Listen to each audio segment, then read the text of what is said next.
Hello, Good Shepherd and friends. Father Randall Graf coming to you via the virtual airwaves. And just a moment, we're going to be speaking. I'm in Shreveport. We're going to be speaking with someone closer to home. I think we all know him pretty well. And it's Mr. Mel Aucoin. He's going to give us a little bit of an update on our property. And we're going to chat for a moment or two about some stuff that we're going to try to get going over at church. All right, so let's see. We have Mel with us on the phone. Now, Mel, we tried this yesterday, and unfortunately, the streaming you in on video kind of looked like an Al-Qaeda hostage-taking video or something. So I think the best way we can do this is we have a beautiful picture of you on the screen, and we have you on the phone with us. So as we're recording this, we're creating this video on Friday evening, September the 3rd. What are conditions like in our area? Well, it's improving quite a bit in the last, some people in North Kenner have electricity now. There's kind of a swatch of green on the energy map from pretty much downtown is fully lit up. And it's kind of like there's little patches here and there, but they have a lot of people trying to get the wires hooked up. Right, and so at 5122 West Esplanade, we are not green, we are red. Is that correct? As of this recording, we're not yet green. So just a little while ago, checking the voicemail at church, because you know that doesn't require power, it's up in the cloud, Entergy was very kind to leave us a message. I'm going to play it. I don't know if you'll be able to hear it on your end, but the folks will. So let's see what they had to say. This call is from Entergy at 225-300-6680. Our crews continue to make progress toward power restoration in your area. At this time, the estimated restoration time is Wednesday, September 8th. Hurricane Ida resulted in catastrophic damage to our high-voltage transmission towers, wood poles, and lines serving your homes and businesses. The power restoration process is complex, but will continue to accelerate in the coming days. We know that you have been out of power for an extended period. Rest assured we are working very hard to safely restore power as soon as possible. Thank you for your patience. Okay, were you able to hear that, Mel? What now? Were you able to hear that? Yes, I was. Okay, so it sounds like they have targeted our area being the church, 5122 West Esplanade, for Wednesday as the day that we should have power back. From what I understand is when they give a time date on an area, that's when they get to 90% of that area to have power. Gotcha. And then some people can't accept power, like if a tree falls on their drop and the fuse box is pulled off the house, they can't be hooked up. Right. So, but we don't have that issue. Okay, so fingers and toes crossed. We would presumably by Wednesday we'll have lights on at church. Correct. And that's going to help us tremendously with our outreach efforts because we have some of those that we're trying to get moving. In fact, let me do this. I'm going to show a video that you sent over to me. You kind of drove around that area in your car, and there's something parked in our parking lot, which I think is part of the disaster recovery outreach that we're going to be involved with. So let me play that video if I can here. Let's see. Okay. So the first part, I know you can't see it, but you filmed it. So you're going down West Esplanade. I'm going to freeze it right there. The street between the little strip mall and church, Kent, I believe it is. Kent, it is Kent, yes. Okay. There's a twisted mess of high steel. Was that the sign? That's the subway sign, yes. That is incredible. I mean, that is literally, best I can tell, it looks twisted. Like, I mean, not just knocked down. It's still erect, but it's twisted. Oh, yeah. That's actually, West Esplanade is probably one of the better streets. There's other areas that, I mean, you can see where the whole roofs have come off, roofs have collapsed, all kind of various things. Yeah. So we're passing church now. I'm going to freeze it there. And we have a trailer of some sort in the parking lot. That has to do with what? Is that from the That's from diocesan? the diocese. Okay. Yes, that's.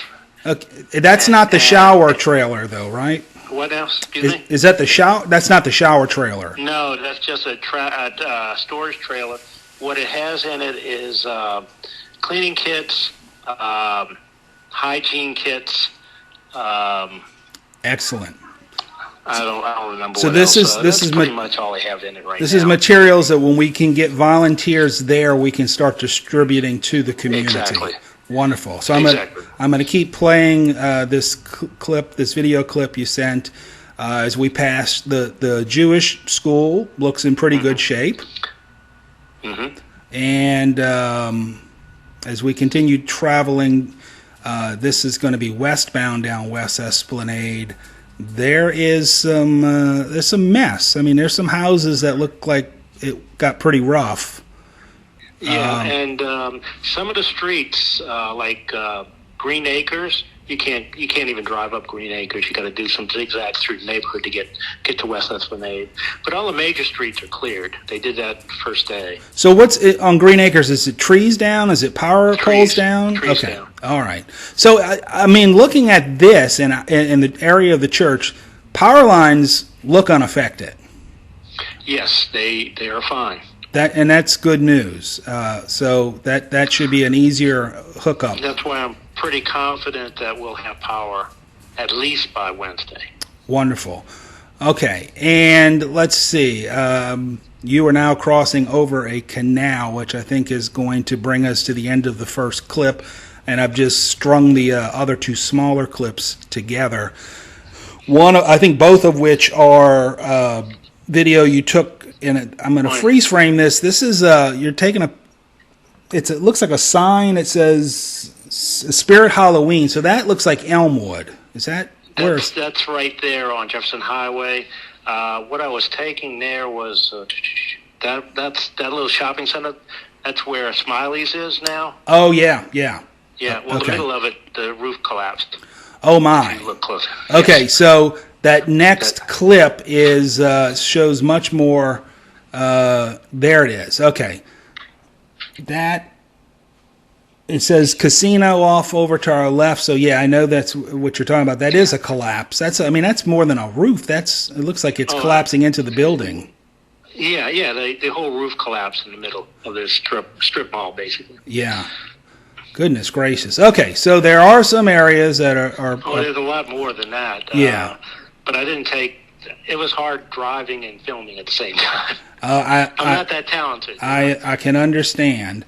And let me go, what I'm going to show them now, again, you can't see it, but you know what it is because you took the picture.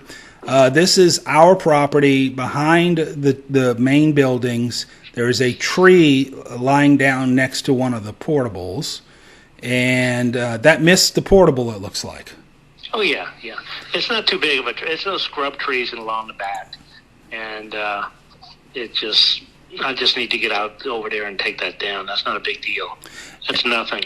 I don't know if I sent you. We lost about 30 feet of gutter in the back of the gym. Wow. Okay. Which is also not a big deal. From where the covered walkway ends by the Korean office area, you know what I'm talking about. Yep. Okay, from there to the end, we lost that gutter. Okay. So they were all spewing all over the place. And that's it, really, other than that the window, which is now boarded up. Which I'm going to go ahead and show that. Okay, so that window is the back side of the property, and that is to the nursery. Is that correct? Correct. And you've got that boarded, you said already. Yeah, it's already boarded, yeah. Wonderful. And then we lost some fascia up there, which ironically, Todd Mondello helped us get that replaced about a year ago, and here we are again. Well, it's only one side of the back of the sanctuary, and it's just the fascia. The soffit's still in place. Everything else is there. Actually, I've got one piece of it that's in pretty good shape. So we'll see what we can do with that, but that shouldn't be a big deal. Excellent. And all the stuff in the front stayed perfectly fine. Very good. And the roof looked good?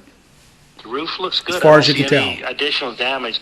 Though I did see a couple of shingles, but I'm not sure where they came from. But and that's the thing with look like ours, but in a storm like this, I remember after I think it was Zeta, I had shingles in my backyard, but I had all my shingles accounted for on my roof, so they were the neighbors. I don't know which neighbors, but that stuff flies, obviously. I couldn't tell. I could not visibly see any shingles missing. Now, we did have on a hurricane last year, we had a few that came off, or broke. They didn't come off. That was in October, Hurricane Zeta? In October, okay. Yeah, Zeta. And actually, when they did the steeple, he did some repairs on those. Right. So the roof's in good shape still then? I think so, yeah. All right. Okay, so we came out pretty good here at church. Oh, very good. I was concerned about the bells coming down. Right. The steeple, the bells, exactly. Yeah. That's so they look fine from the ground. I haven't been up there, but they look okay. All right, and so future focused, and then we can wrap this up. I wish either of us knew more. I was talking with Father Jim right before we started talking, and as Father Peter in Lafayette called it, hiccups. We were trying to get food to be able to start serving both on the South Shore and the North Shore using his church on the North Shore, Faith Point, as a service location. We have a bank parking lot secured there to be able to do that, and then using the Good Shepherd parking lot on the South Shore. So hopefully over the weekend we can get that squared away because we do have something in place with a group out in Hammond who will do the cooking. We just need to we need to do the distribution of that. So it's good that we can do this for the community. And if anybody's watching and they're back home or want to volunteer, that would be good too. We've got some folks coming from Texas as part of the diocesan recovery team. But if we've got local people who can also man the table for an hour to hand out food into people's cars, you just throw it in there. No, you put it in a little clam box and, hand it to them through the windows and such. We're hoping to be able to get that going this weekend. And then, of course, moving forward, once we have power and once we know we have water that's not going to kill somebody, there's a whole bunch of other things that we can begin to do. The diocesan team wants to start sending volunteers over in case there are any members in our parish, in Good Shepherd's parish, that need cleanup help, that need minor repairs and such until, big stuff can be done. We've got people who love to do that, and they're going to be en route as soon as we know that we can kind of house them, which works well because that's going to probably coincide with when people can start coming back in because they have electricity and water that, again, won't kill them. Right. I haven't heard anything on the water situation. We have full water pressure. And as I said yesterday, most of the lift stations have a diesel pump on them to keep the sewage flowing. So you don't have backup into the sewer. Yeah. So we seem to be good on that. I don't think the state has approved the water yet for consumption, but right. You boil it for a minute, and that's what we do, and we're good. Right. So we'll be back to normal shortly with that, where the water won't kill you immediately. It'll just it'll take its toll over a lifetime. I think by middle of next week, I think we'll be in good shape. Yeah. It seems like if we can get through Labor Day, we're going to be really on a nice trajectory from that point in Jefferson Parish. Yeah. Excellent. All right. Anything else Good Shepherd needs to hear from you? In case it's not obvious to folks, you stayed the whole time. Oh yeah. And I saw you in video yesterday, and you looked a little rough. I guess not being able to shower, shave, and do all these other things. I told Margaret I was going to not shave, but then until we get electricity, but I chickened out and shaved. But and anyway, it's a good thing. You have to go and pour gasoline in the generator every 3 times a day. Yeah, and getting gasoline has been rough. Oh yeah, Jacob's doing some work on the side with inspecting apartments, and he called me, "Don't drive anywhere tonight. Somebody in a white van just shot people." Oh goodness! Oh nice. On Veteran, I don't know if that's what he said. Yeah, I haven't watched the news. And so, do you have an alibi? I was here Okay. the whole time. That's why I'm talking to you. Right, yeah, trying to establish that alibi. And hopefully, again, as power is coming back on the grid, we can more service stations will get back up online and more fuel gets moved I think in. that's going to help. It's already better than it was. The first day was really rough. Actually, we stumbled on, we were heading to try to go find gas, and we stumbled on a station in Harahan, Brothers, and it's the one right there by, I can't think of the street. It's right by the curve in Harahan. Yeah. And they had people waiting in line with gas cans. So we stopped, and they allowed you to get two cans, 10 gallons per person in cans, not to fill up your car, just in cans. Yeah. So we were able to get that done. Good. Yeah, and again, hopefully that'll be something day by day continues to improve. We'll have more of those coming back online. Yeah. Yeah. All right. Anything else we need to know about? I don't think so. All right. Well, this has been helpful, and I appreciate you phoning in and talking with me for a few minutes. And we're going to try and get this out in an email blast and up on YouTube and Facebook, and hopefully our folks, wherever they may be, can get a little bit of a flavor for home and know that it's there, and we'll be able to return there shortly. So everybody keep praying for that. Yep. All right, Melvin, thank you so much. God bless you, my friend. Appreciate it. You're very welcome. And I'm going to go ahead and sign us off from Good Shepherd Church. Father Randall Graf wishing you and yours God's peace, grace, and blessings.